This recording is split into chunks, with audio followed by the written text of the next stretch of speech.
tardes para todos, bienvenidos a la clase de lectura crítica. Mi nombre es Jorge Jiménez, voy a ser quien va a acompañarlos a desarrollar un poco el pensamiento crítico y la interpretación de textos en distintos contextos y situaciones, tanto para las pruebas saber como los preuniversitarios o distintos ejercicios de preparación de lectura que ustedes necesiten hacer pues, en su vida cotidiana. Para la clase del día de hoy tenemos dos partes. La primera parte habla sobre los tipos de texto y la segunda son ejercicios prácticos que pues ustedes recordarán, o bueno, para los que no les digo, dentro de este tipo de transmisiones lo que queremos también es reforzar ustedes cómo se están interpretando y cómo se relacionan con las preguntas de selección múltiple, ya que múltiples exámenes pues es como el eje principal no sé, de cómo se está midiendo la educación. Sin embargo, todo el examen van a necesitar leer. Para interpretar un ejercicio de matemáticas se necesita leer, para interpretar un ejercicio de competencias ciudadanas, para poder, no sé, de ciencias naturales, siempre se necesita tener una buena comprensión lectora y un pensamiento crítico. Entonces, bueno, pues la idea es que hoy vamos a empezar como con lo básico, con el reconocimiento de los textos. Y ustedes también, pues vamos a ir trabajando en conjunto, ustedes me van dejando los comentarios de lo que tengan dudas y además de lo que tengan dudas de, pues, qué también esperan dentro del curso, si quieren profundizar en un tema en específico para que yo pueda preparar la clase y pues podamos, tanto ustedes como yo, poder complementarnos y profundizar en los temas que necesitemos. Bueno. Para el día de hoy traje la explicación de 6 tipos de texto distintos, que son 6 tipos de texto que vamos a ver en nuestra vida cotidiana como en nuestra vida académica, que son como súper cruciales cuando presentamos una prueba. Entonces voy a ir leyendo textualmente la síntesis que pude hacer, se los explico y si ustedes tienen alguna duda acá pues por el chat y me la hacen y yo la resuelvo, ¿listo? Entonces el primer texto que tenemos es un texto descriptivo. Entonces voy a leer textualmente. Describe la definición de una situación específica y son enfáticos en la definición y en los detalles. No solo describen los objetos y situaciones tangibles, sino apoyan a la descripción de los sentimientos. Existen dos tipos de textos descriptivos, el técnico y el literario. ¿Qué pasa con con los textos descriptivos? Estos se dedican a caracterizar el lugar, el espacio, los sentimientos de lo que se está narrando. Entonces, cuando se dice acá que hay dos tipos de textos narrativos, es bueno que tomen apuntes o, bueno, no sé, que se ubiquen de alguna forma. El técnico y el literario, hablamos del literario como una forma de describir un espacio. Entonces, cuando ustedes están leyendo y el autor describe de qué color es la sala, de qué color es la chimenea, cómo se siente acariciar al gato, el invierno está muy frío, el verano pero también habla sobre la emocionalidad del personaje, sobre estar acongojado, sobre poder manejar una situación, sobre llorar, sobre exaltarse, sobre tener mal genio. Ese tipo de textos tienen que ver con lo descriptivo y lo técnico habla un poco más hacia lo académico o hacia como visiones un poco más objetivas con respecto a la descripción de un suceso en específico. Entonces, no sé, si vamos a leer un texto de las afectaciones sociales y climáticas que tuvo un tsunami en Filipinas, este texto descriptivo técnico literalmente nos va a narrar técnicamente cómo fue la escala de Richter, cómo se produce un tsunami, cómo se afecta a la población, ¿sí? Entonces esta descripción va a estar anclada a otro tipo de textos que van a ser más grandes, pero pues eso es lo principal de un texto descriptivo, por si en algún momento tienen que reconocer algún texto en las pruebas o ustedes cuando estén leyendo pues saben, a veces puede que suene un poco obvio, pero por ejemplo el texto descriptivo puede diferenciarse del texto narrativo, puede hacer parte del texto narrativo. Y ahora vamos al texto narrativo. Entonces, textualmente lo pude condensar como explica hechos reales y ficticios con temporalidad y espacialidad. Este tipo de texto puede estar conformado de otros textos y que por lo general van en prosa y en verso. Su clave de composición está en inicio, nudo y desenlace. Yo creo que esto de inicio, nudo y desenlace es sumamente clave porque, bueno, vamos a pensar que la lectura crítica no solamente nos va a dar herramientas para aprender a leer, sino también para aprender a redactar cierto tipo de textos y que ustedes tengan herramientas no solamente para poder responder preguntas, sino también para poder redactarlas y pues para poder hacer ensayos, reseñas y demás tipos de, o de creación literaria, lo que ustedes pues ya van a hacer, ya vayan a hacer dentro de su vida. Entonces, los hechos reales o ficticios. Entonces, pues, cuando hablamos de una narración real, es probablemente una crónica de vida. Entonces, anotemos crónica, habla de un suceso de una vida personal, de cómo usted abordó una situación específica. Entonces, no sé, vamos a colocar un ejemplo de una crónica de un viaje a las Antillas Caribeñas. Entonces, en esta crónica vamos a narrar hechos, un hecho que fue real, que fue nuestro viaje a las Antillas Caribeñas, con temporalidad y espacialidad. Entonces la temporalidad va a ser las Antillas Caribeñas a finales del siglo XX y la espacialidad, pues ya sabemos que son, no sé, 3 islas, Aruba, Curazao y Bonaire, cosas de ese estilo. Ahora, los hechos ficticios tienen que ver con los cuentos, con los guiones cinematográficos, ¿sí? Pero entonces, este texto narrativo era lo que les estaba diciendo. Muchos textos descriptivos pueden componer un texto narrativo. El texto narrativo va a ser el que le va a dar como toda la noción, pues toda la noción y la organización de estas descripciones para que de ahí se cree una historia en específico. Entonces, esto es como lo clave pues, del texto narrativo. Ahora vamos a pasar al texto argumentativo. Entonces, voy a leer de nuevo textualmente. Es el eje central el eje central de este texto es rechazar o defender alguna idea. Generalmente se utiliza en textos académicos con el fin de persuadir o llamar la atención al lector. ¿Qué pasa acá? La argumentación es algo que va a ser sumamente clave para sus vidas profesionales o para sus vidas en este momento, y es cómo podemos argumentar una idea para estar en contra o a favor de algo. Entonces vamos a hacer un texto argumentativo a favor no sé, bueno, vamos a hacer un texto argumentativo en contra de el maltrato animal. Entonces, claro, nuestra premisa principal es estar en contra del maltrato animal, pero entonces si vamos a rechazar esta idea, ¿con qué argumentos y cómo yo voy a organizar mis argumentos para poder sustentar esta tesis, que es ir en contra del maltrato animal? Ahora, se utilizan textos académicos, que era lo que estábamos diciendo, reseñas y ensayos, o también se puede utilizar en cuestiones como el texto periodístico, o sea, una reseña de periódico, un artículo tanto de investigación, científico, de periódico, y este tipo de artículos siempre tienen como una posición específica de argumentar una situación, en decir o la defiende o se articula esta idea, pero siempre la idea es crear como una discusión. Ahora, ¿por qué les digo esto? Porque es que recuerden que uno de los tips claves para hacer la lectura crítica es que después de que en la prueba o después de que ustedes vayan a leer un texto, siempre miren de dónde se sacó. Abajo dice www.historiadelsiglo20.com.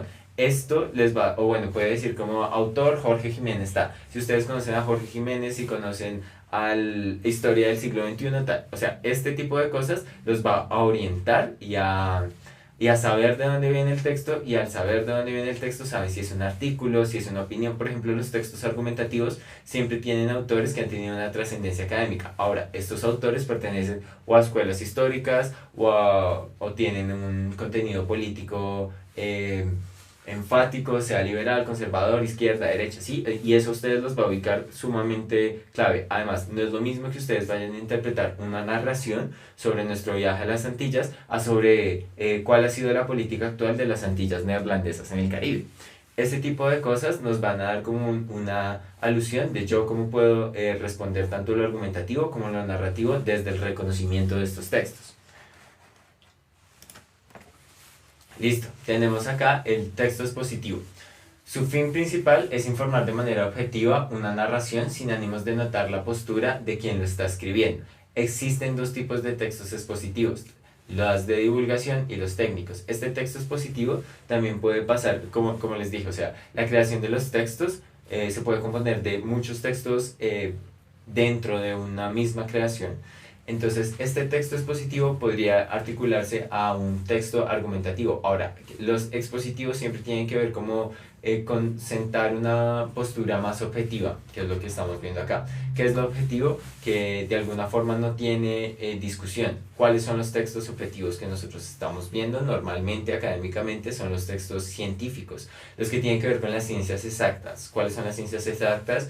Física, química, biología, matemáticas, ¿sí? Son ciencias que tienen un método comprobable de cómo se reacciona. Ahora, estos textos, al tener un método, primero tienen que ver con como con una noción universal. Obviamente hay como una cantidad de discusiones científicas, empíricas en esto, pero pues vamos a hacerlo rápido para que ustedes tengan como una idea clara.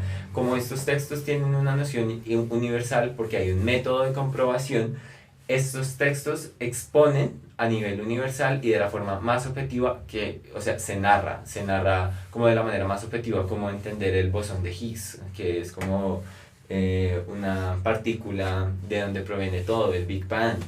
Sí, son cosas científicas que de alguna forma y de manera académica han sido como claves para, pues, para el desarrollo de la humanidad, y al exponerlas pues siempre se busca ser como un poco imparcial. Acá ustedes va a ser complicado que, bueno, obviamente siempre hay un autor que ha escrito los textos toda la vida, pero por ejemplo cuando es este tipo de información que es verídica, como no sé, lo que comprobó Isaac Newton con las leyes de la gravedad, muchas de esa información siempre se ha venido como utilizando y se explica desde distintos puntos. Entonces la idea es que este texto sea lo más objetivo posible y que el autor no se visibilice tanto. ¿Listo? Pasamos al texto literario, que es un texto, bueno, voy a leerlo puntualmente. Crear un fin estético a través del lenguaje. Este fin estético se crea por los géneros que este maneje: lírico, dramático, narrativo. Otra característica de este texto son los tipos de locución, la forma en la que está narrado.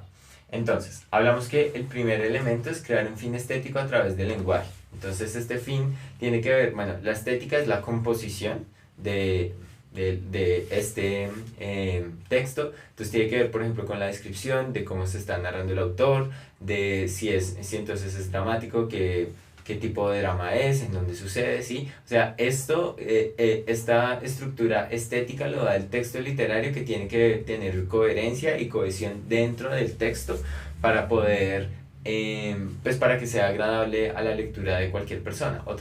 Pues un texto literario hace parte de los textos narrativos, también puede ser dramático. Y la elocución es la forma en la que está escrito el texto o se narra el texto. Entonces, por ejemplo, el prefacio, la estructura de estos textos tiene que estar como articulada a este gran texto literario, a esta gran coherencia que tienen los textos. Por último, bueno, saqué este tipo de textos porque considero que son los más claves en el momento de responder una prueba, y son los más como cotidianos que nos podemos encontrar para la gente que le guste la literatura, leer un periódico, leer un artículo científico, o en este caso el texto humanístico. Es un texto en el cual tiene como objetivo el estudio del ser humano. Normalmente es de carácter académico, no es asociado al científico, sino a lo científico, sino a lo subjetivo del estudio social del ser humano. ¿Qué pasa en los textos humanísticos? Son los textos que, primero, conllevan una subjetividad porque están construidos como desde distintas aristas de trabajo social. Y este trabajo social tiene que ver pues, con la historia, y ustedes saben que en la historia pues entran distintos contextos y distintas temporalidades que hacen que la situación y la experiencia del ser humano sea distinta, y al ser distinta se reproduce de otra manera. Precisamente por eso es subjetivo. No sé, no es lo mismo que una persona que vivió la guerra mundial siendo judío lo narre como judío a una persona que vivió la guerra mundial que hacía parte de la Alemania nazi. Entonces, claro, estas dos visiones son sumamente tensionantes, y además de tensionantes, pues narran un hecho específico desde otro tipo de puntos de vista que son históricos y que, o sea, que son históricos, pero que difieren porque tienen como una subjetividad distinta. Ahora, estos textos humanísticos tienen que ver con la antropología, sociología, geografía, historia, trabajo social, psicología, sí, son las ramas de las ciencias humanas que se han puesto a trabajar y a poder concretar desde distintas aristas cómo se ha compuesto el contenido social de nuestras vidas. ¿Listo? Entonces, no sé si tengan alguna duda de alguno de los textos, eh, me la escriben porque ya en esta parte, oh Dios, porque ya en esta parte empezamos con los ejercicios prácticos. ¿Alguien tiene alguna duda? ¿No? ¿Todo bien? Listo. Entonces, eh, además de responderlas, los ejercicios prácticos, también la idea es que ustedes vayan identificando qué tipo de texto es y si esta como introducción que les acabo de dar de los tipos de texto, de los contextos y de cómo se ha venido desarrollando tanto la literatura como la forma de crear y el contenido en un texto, se puede articular en nuestras preguntas del día de hoy. Vamos a empezar con unas preguntas un poco breves para que luego ir profundizando pues en complejidad de textos y bueno, y de literatura y demás. Entonces el primero dice, la familia, la escuela y la iglesia eran las instituciones fundamentales en torno a las que se estructuraba el orden social. Hoy en día estas se han visto sustituidas por la corporación, el Estado y el ejército.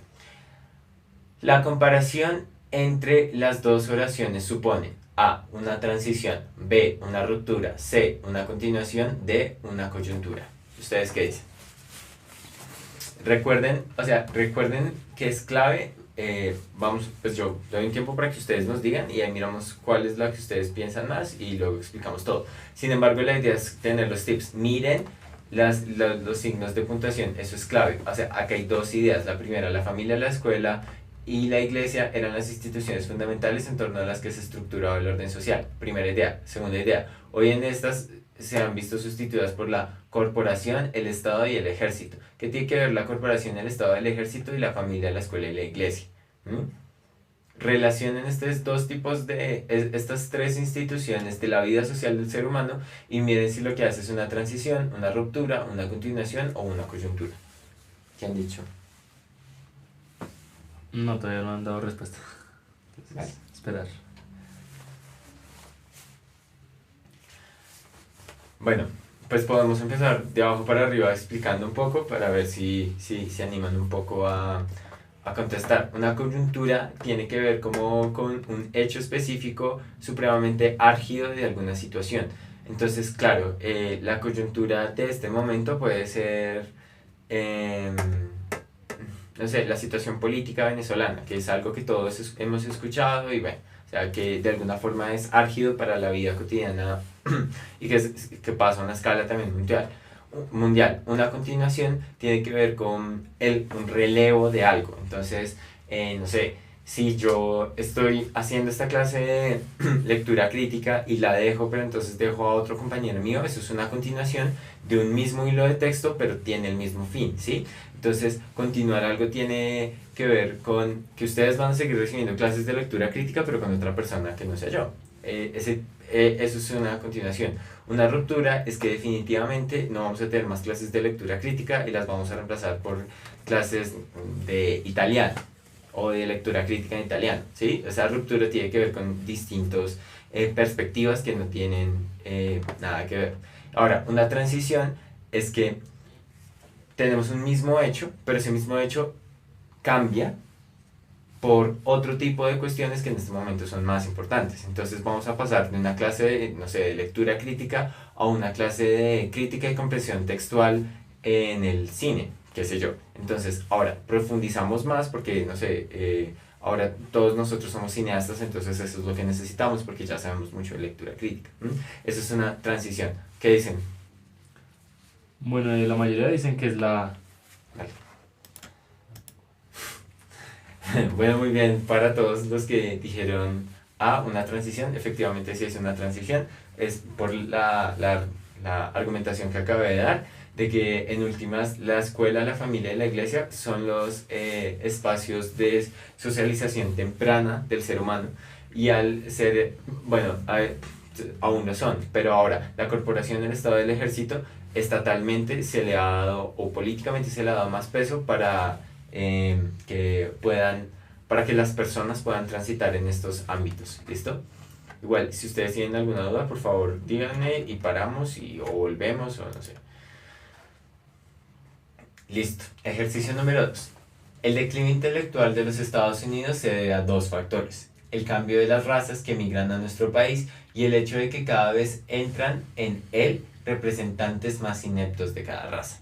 Según el autor, la principal causa de la decadencia intelectual de Estados Unidos es A. El racismo. B. La migración de italianos que ha ocasionado graves problemas sociales como el surgimiento de la mafia. C. La migración. Según el autor, el problema de los Estados Unidos se debe a que se ha construido como una nación de inmigrantes. D. Racial. El autor asegura que el cambio de razas ha afectado negativamente a Estados Unidos, como también la calidad de los representantes de cada raza. Bueno, igual vamos a dar un tiempo para que ustedes se animen a escribir cuál creen que es la respuesta correcta. Ahora nos devolvemos un poco hacia el texto. Vemos que es un texto corto, pero conlleva como unas respuestas que también tienen una argumentación fuerte. En esta parte vemos la puntuación, vemos que tienen dos ideas. De nuevo, el declive intelectual de los Estados Unidos se debe a, y expone los factores. Ahora, es muy importante situar los textos temporal y espacialmente. Creo que pues todos, o bueno, la mayoría de nosotros reconocemos el mapa de Estados Unidos, Norteamérica, súper grande, 50 estados. Ese entonces tiene la espacialidad. ¿Cómo se conforma Estados Unidos? Estados Unidos se conforma una gran cantidad de migraciones sistemáticas dentro de su constitución como Estado-nación, tanto como cuando se empezó a construir o a independizar de Inglaterra. Entonces en el norte tenemos que después de las guerras llegan una cantidad de personas irlandesas, italianas. En el sur estaban las personas africanas que llegaban a cultivar todos los campos de algodón. Hacia el hacia el occidente llegaron todas las partes de países asiáticos que venían también a construir y a aportar hacia la fiebre del oro. Entonces vemos que tenemos como una gran noción de que este país ha sido un país constituido de migrantes, pero entonces estos migrantes, acá el autor argumenta que, pues, que tienen jefes, pues, y qué es lo que ha sido lo complicado en esto. ¿Ustedes qué dicen?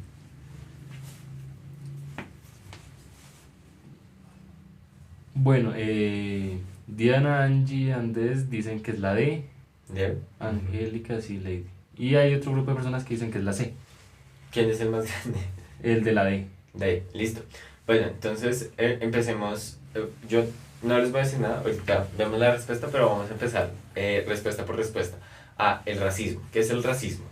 Em, Realmente el racismo tiene que ver como con es una categoría social, porque realmente la raza ha sido construida socialmente y tiene que ver como con unos patrones europeos o sea, del colonialismo y de cómo se piensa la colonialidad, no solamente desde llegar a implantar otro territorio, sino desde segregar, al decir que hay una superioridad racial o étnica. Yo como humano, ¿sí? Como la diferenciación de este tipo de cosas. Ahora, B. La migración de italianos ha ocasionado graves problemas sociales como el surgimiento de la mafia. Es verdad que hay mafia italiana, tanto en Italia como en Estados Unidos, como en muchas partes, pero eso no quiere decir que este haya sido el problema principal que nos haya expuesto el autor. Recuerden que ustedes se tienen que colocar en modo autor. No pueden, o sea, bueno, sí, obviamente la idea es que este tipo de ejercicios a ustedes les dé un panorama más amplio para poder investigar si les llama la atención, por ejemplo, la historia de Estados Unidos o de la mafia italiana, bueno. Pero piensen en modo autor si les están preguntando por el autor. Ahora, C, la migración. Según el autor, el problema de los Estados Unidos se debe a que se ha construido como una nación de inmigrantes. Entonces, acá hay una palabra específica que habla el problema de los Estados Unidos. ¿Realmente el autor piensa que ese es el problema de los Estados Unidos? Sabiendo que, pues, la mayoría de su población siempre ha sido migrante o de Inglaterra o de Francia o de Italia, Irlanda, África, no sé. Ahora, de racial, el autor asegura que el cambio de razas ha afectado negativamente a Estados Unidos, como también a la calidad de los representantes de cada raza. Bueno, vamos a ver muy bien a todas las personas que respondieron la respuesta D. Sí, tiene que ver porque habla de que hablas de un cambio racial, ¿sí? O sea, de que no es malo porque de alguna forma así se ha construido el país, pero sí ha habido como una alteridad, un sincretismo de demasiadas razas, pues, como habla el autor. Ay, Dios. Bueno, tenemos el ejercicio 3 como les dije, los primeros fragmentos son mucho más cortos. Y bueno, lo vamos a leer. Abre comillas. El corazón humano es un instrumento de muchas cuerdas. El perfecto conocedor de los hombres las sabe, hace vibrar todas como un buen músico. ¿Qué figura literaria usa el fragmento? Lo vamos a volver a leer.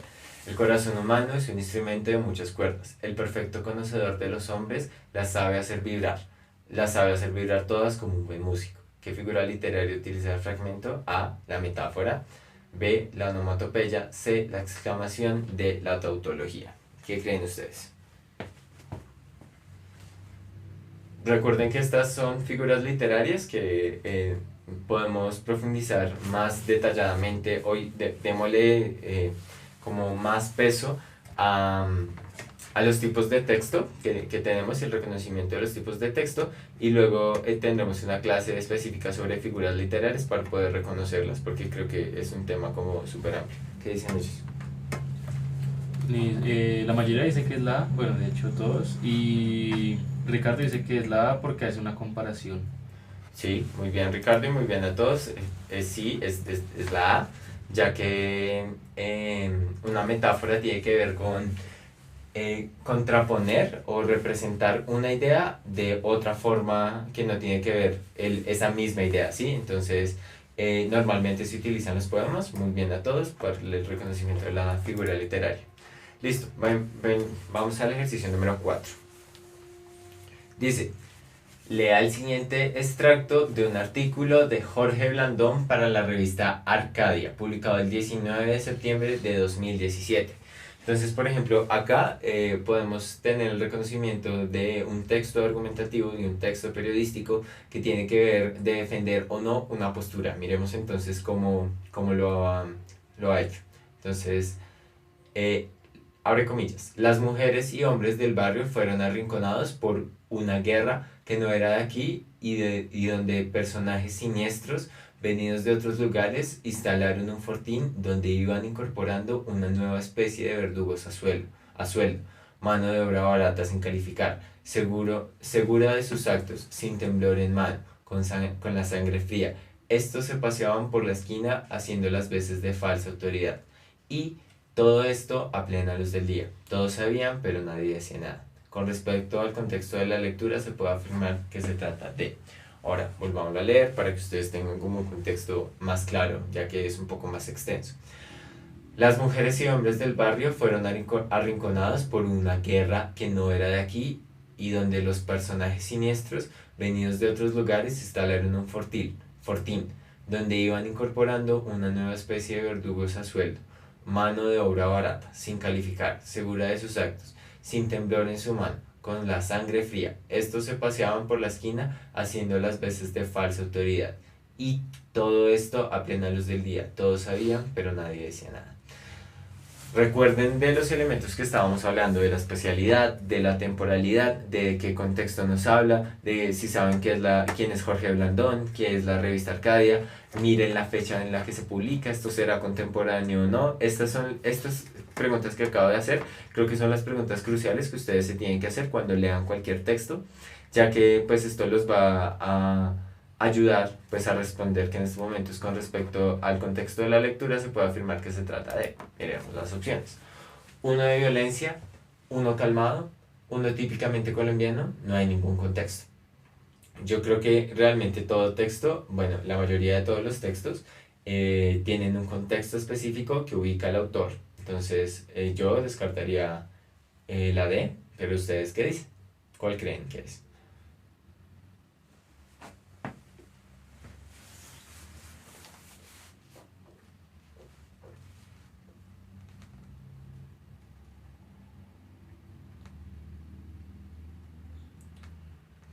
Listo, ya comenzaron a responder y nos dicen que es la A.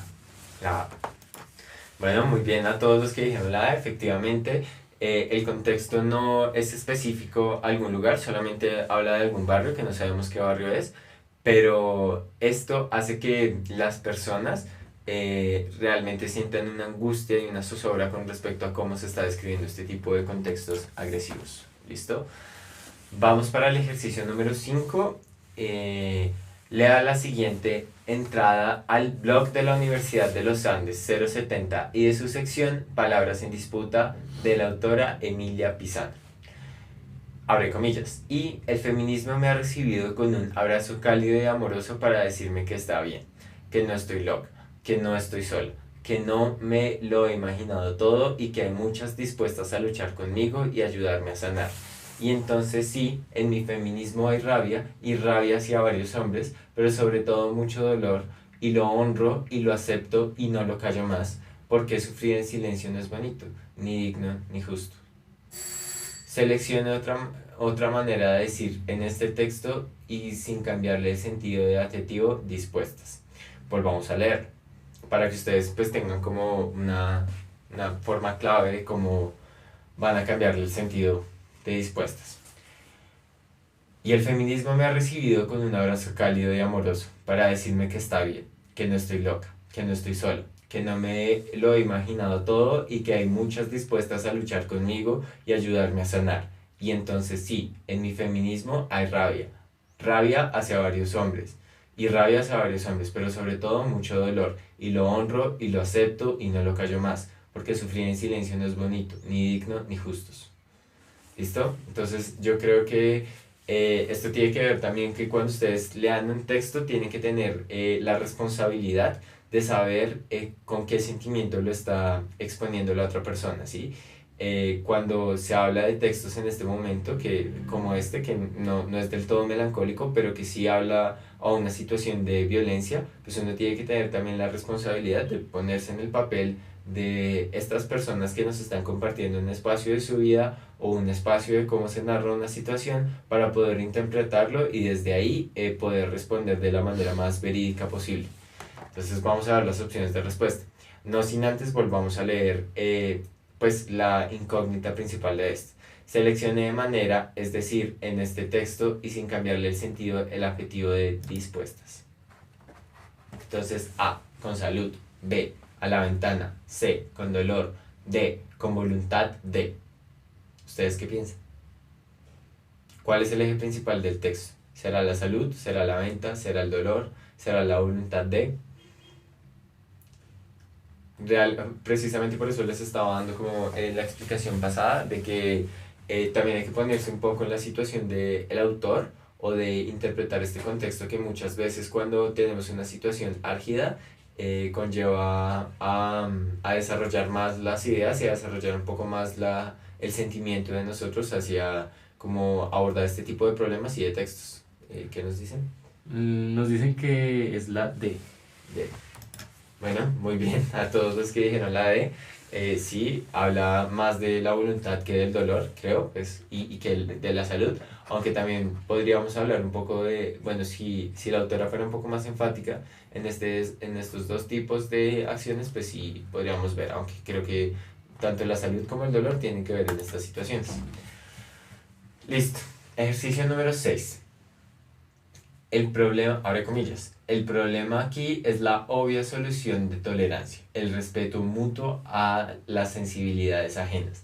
De forma no menos obvia, no funciona si los musulmanes les resulta imposible soportar nuestras imágenes blasfemas, nuestro humor irrespetuoso, que nosotros consideramos parte de nuestra libertad. A los liberales occidentales también les resulta imposible soportar muchas prácticas, la subordinación de las mujeres, que son parte de la relación viva musulmana, tomado de El Islam en la modernidad. El libro se llama Reflexiones blasfemas. El autor es Salah Sisek, 2015 el año. En el fragmento, y esta es la pregunta, en el fragmento anterior, el filósofo Salah Sisek cuestiona el concepto de tolerancia. En síntesis, ¿qué problematiza?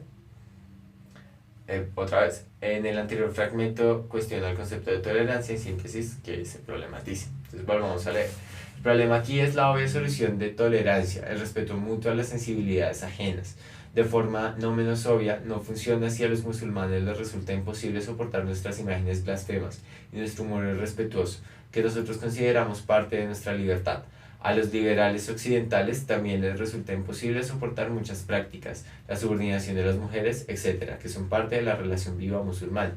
Entonces es muy interesante cuando ustedes van a contraponer un texto que tiene distintas posturas políticas y sociales, ya que pues esto uno también lo hace reflexionar un poco de cómo se lleva la vida cotidiana otras sociedades dentro de el globo, pero también es como sumamente importante que ustedes tomen como el eje central de lo que nos está preguntando acá, y es el fragmento anterior cuestiona el concepto de la tolerancia. ¿Ustedes realmente creen que acá se está tolerando algo? ¿No? Sí, ¿qué se problematiza si no se está tolerando algo? Aquí, ¿en qué es más enfático? ¿En la parte musulmana? ¿En la parte occidental? No sé, miremos las opciones. ¿Listo? Entonces, el ejercicio 6 nos habla de 4 opciones. La A, que los medios de comunicación occidentales se han excedido maltratando a los musulmanes y que por lo tanto ellos no deben ser tolerantes con el mundo liberal. B, que los occidentales liberales han sido incapaces de aceptar la subordinación de las mujeres por parte de los musulmanes y que estos últimos no entienden que por la libertad hay que permitir cualquier maltrato. D, que los musulmanes no han comprendido que las mujeres deben ser empoderadas y que por eso la libertad de prensa occidental está en todo su derecho de decir lo que quiera. C y D, perdón, ahí me equivoqué, que el concepto de tolerancia de yo te acepto, tú me aceptas, no evita los conflictos. Siempre habrá puntos irreconciliables, tanto en liberales occidentales como musulmanes. Hay cosas que resulta imposible de soportar. Volvamos a la pregunta, ya que los enunciados son un poco largos para que ustedes... Ay, Dios.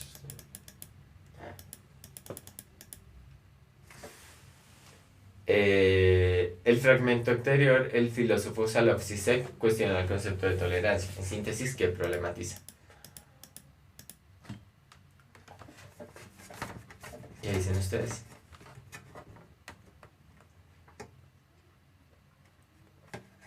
Creo que sí puede volver a la lectura. Listo. Recuerden que estamos buscando qué se problematiza, cuál es el eje central de lo que se problematiza y cuál es el contexto, ¿sí? Entonces vamos a volver a leer.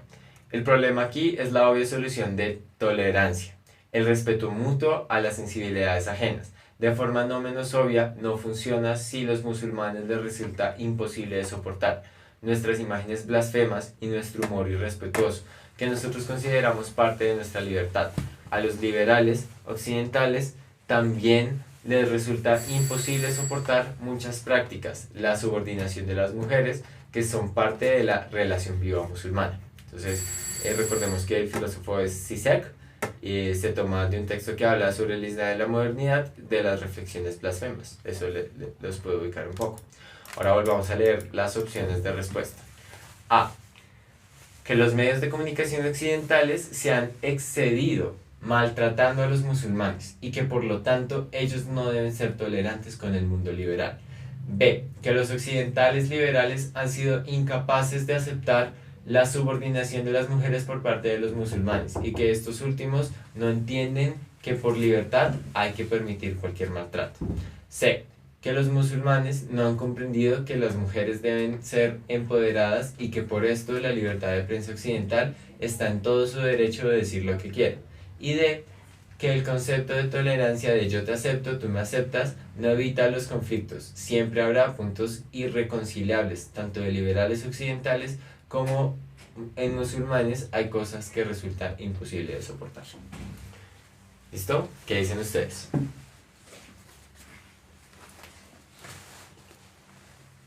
Bueno, nos dicen que la D, pero Santiago responde la B. La B. Listo. ¿Quién más? ¿La mayoría son la D? Sí, la D. Listo.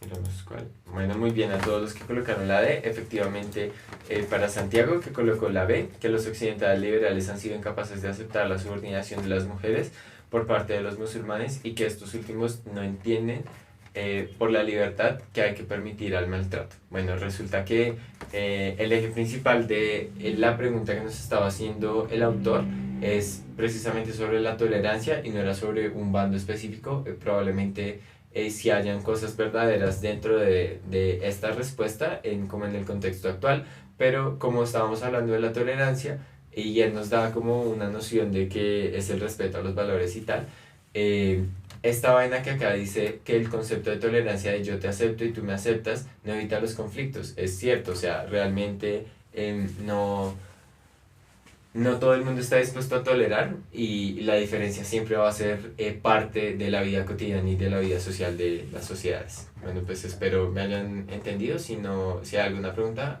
Alejandro me la dice y la resolvemos todos. ¿Listo? Vamos al ejercicio número 7. Lea el siguiente párrafo que corresponde a una fracción de columna de Armando Silva en el tiempo, el día 15 de abril de 2017, a la que se le tituló Perros en cabina. Bueno, otra vez.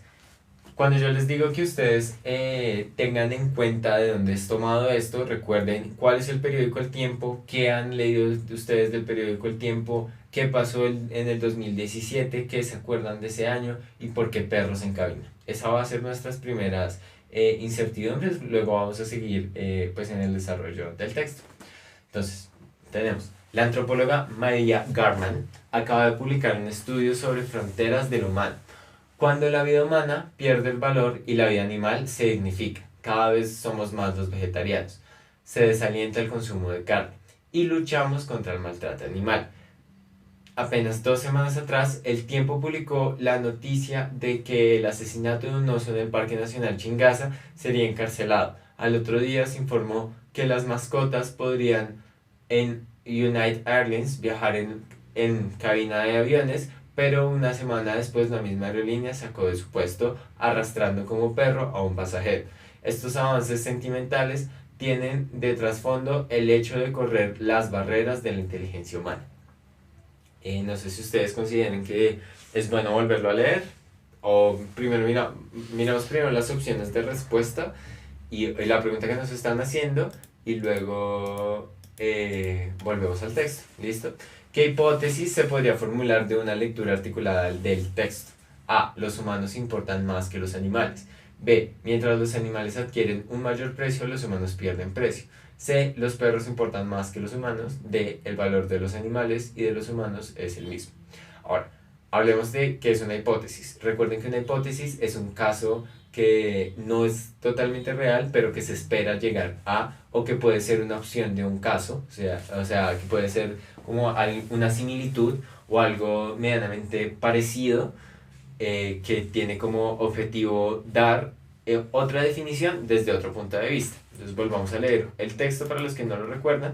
Sin embargo, las personas que ya tienen su respuesta en la cabeza, pues contrapóngala de nuevo de cómo vamos a leer el texto. ¿Listo? La antropóloga Maria Garman acaba de publicar un estudio sobre fronteras del humano, cuando la vida humana pierde el valor y la vida animal se dignifica. Cada vez somos más los vegetarianos, se desalienta el consumo de la carne y luchamos contra el maltrato animal. Apenas 2 semanas atrás, El Tiempo publicó la noticia de que el asesinato de un oso en el Parque Nacional Chingaza sería encarcelado. Al otro día se informó que las mascotas en United Airlines viajar en cabina en los aviones, podían viajar en cabina de los aviones, pero una semana después la misma aerolínea sacó de su puesto arrastrado como un perro a un pasajero.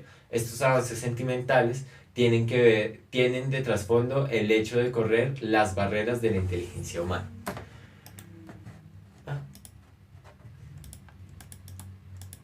Listo. Entonces, ¿qué hipótesis podrían formular de una lectura articulada del texto? A. Los humanos importan más que los animales. B. Mientras los animales adquieren un mayor precio, los humanos pierden precio. C. Los perros importan más que los humanos. D. El valor de los animales y de los humanos es el mismo. ¿Ustedes qué piensan? Bueno, nos dicen que es la B. La B. Mientras los animales adquieren un mayor precio, los humanos pierden precio. Todos. Bueno, Sí, la mayoría. sí. Miremos. Bueno, muy bien. Ay, Dios. Ay. Espero que no hayan visto.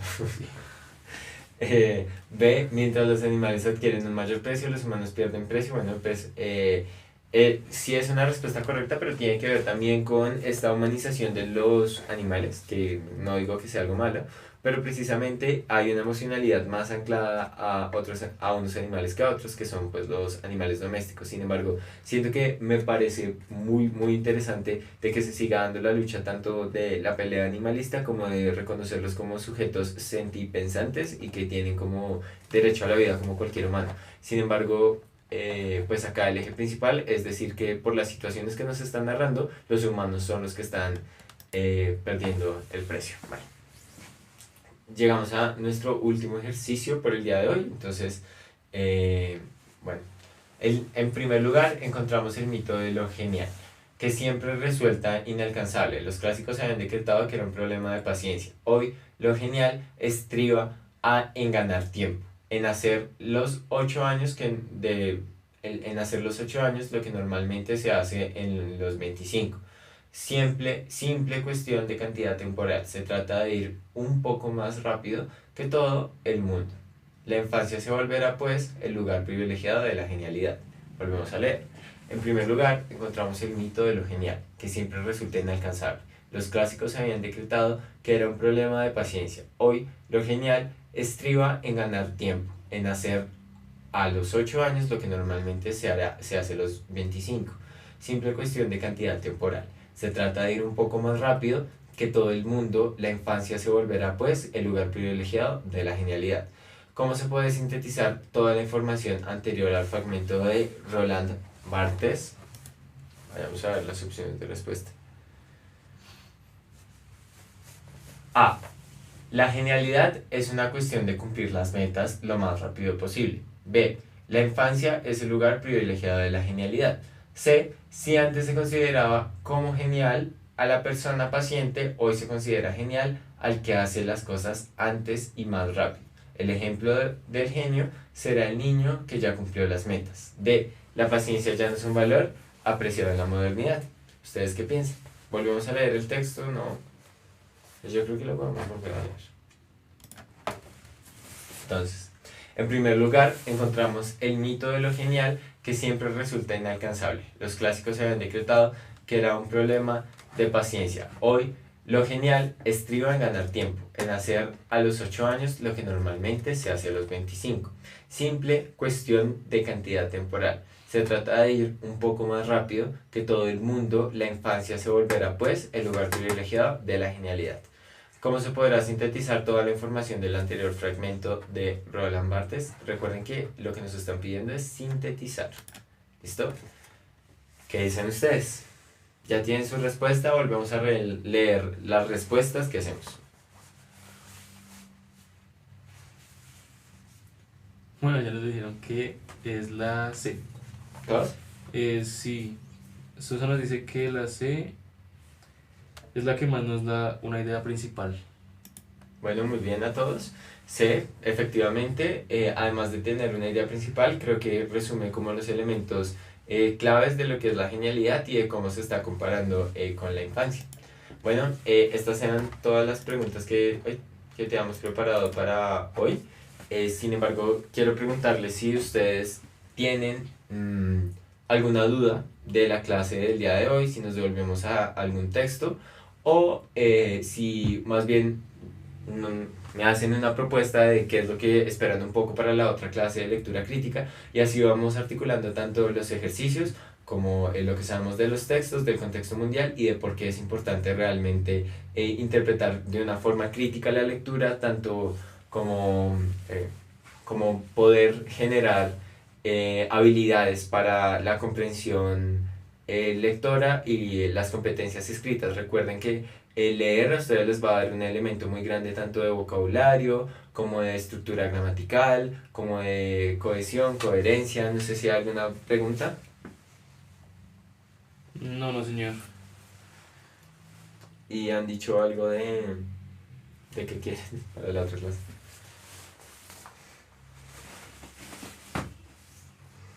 Bueno, entonces, ¿no? Bueno, muchas gracias a todos. Nos vemos dentro de 8 días Espero les vaya muy bien a todos y nada, tener los mejores resultados tanto en la prueba como en sus vidas.